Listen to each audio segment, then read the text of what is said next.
একজনের 60 বছর চাকরি না করলে, 60 বছর চাকরি করলে 60 কোটি টাকা পাবে।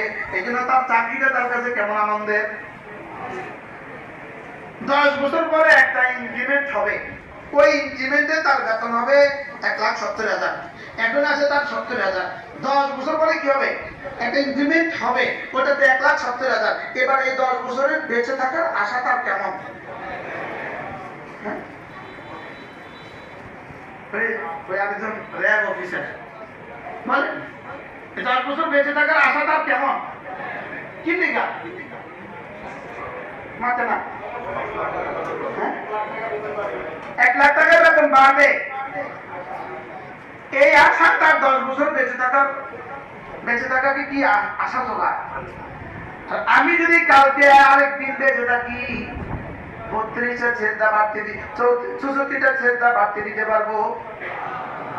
আর এখন দুনিয়া মাফিয়া থেকে বেশি হবে।